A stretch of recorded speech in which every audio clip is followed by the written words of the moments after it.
Your 100th game as England manager, and it's a very important one. Yeah, the game's more important than the landmark, so looking forward to the challenge. Very proud of the fact we're in another quarter-final, but we obviously haven't come here to get to a quarter-final, so a huge focus on a difficult opponent, but a game we can win. It doesn't feel like a time to reflect and look back on reaching this milestone? No, not for 1 minute, if I'm honest. What's been key to your preparation this week then? What have you taken from the nature of the victory over Slovakia you can build on? Well, clearly the character.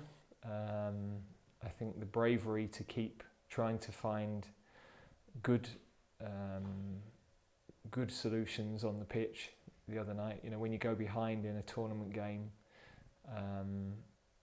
and there's a lot of anxiety in the stadium and people wanting you to get the ball forward early, and you can end up making the wrong decisions on the ball. So I thought the players showed great courage to keep trying to find the best possible solutions, make better quality chances.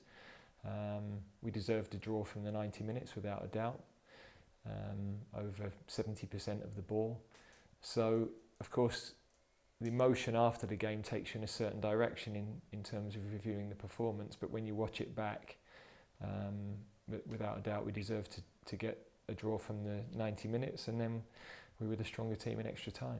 How has it been for you reflecting? Because when you're so close to the edge, as England were, I don't think England have ever been closer to going out of a tournament and then staying in it. What's that been like for you? I've just been moving on to the next game, really. You know, we had training with the players that didn't play on Monday morning. Then the players had a recovery day Tuesday, but we're then into hours and hours of meetings preparing the rest of the week. So that's what you get on with in a tournament. What do you say to those who say if the performance isn't better, England go out?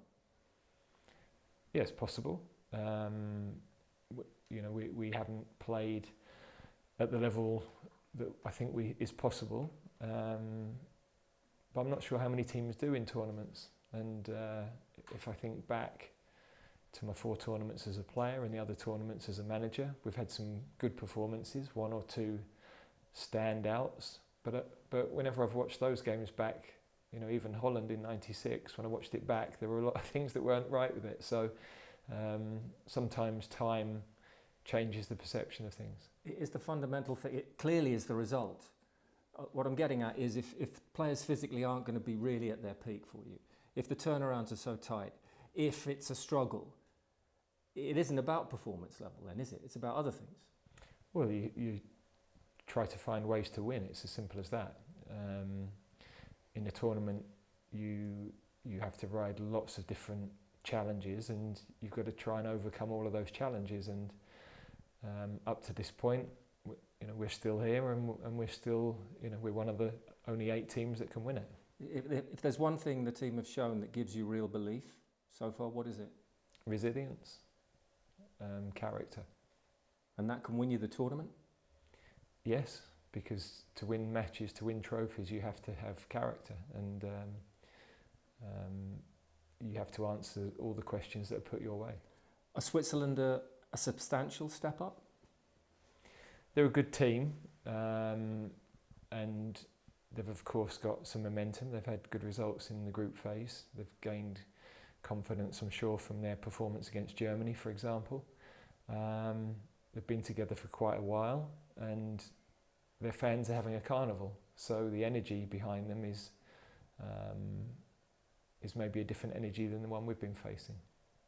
In what sense? That they're having a carnival. So how do you make it more fun? Because that's one thing, it's always been fun for England. It's not fun this time round. Well, we're having fun.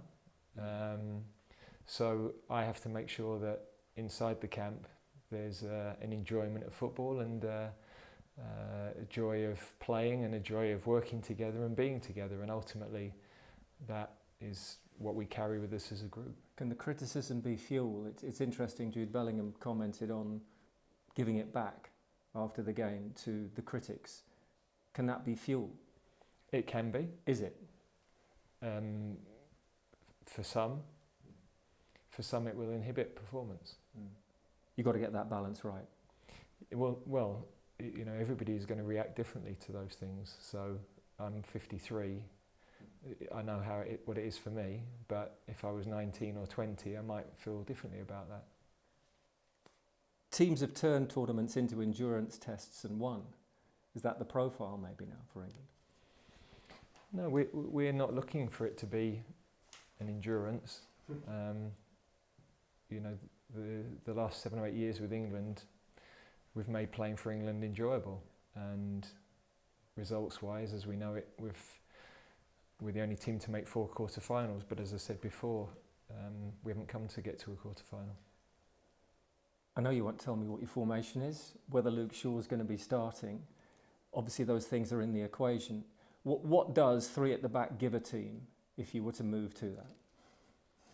It depends if you're building in a 3, defending in a 3 or a 5 or a 4.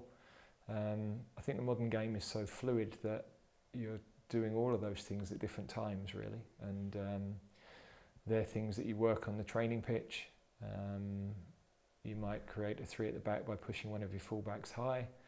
So, yeah, everybody's quite fluid. The detail within the game is, at the highest level, is very, very intricate. And yeah, contrary to what people might think, we do a lot of work on that.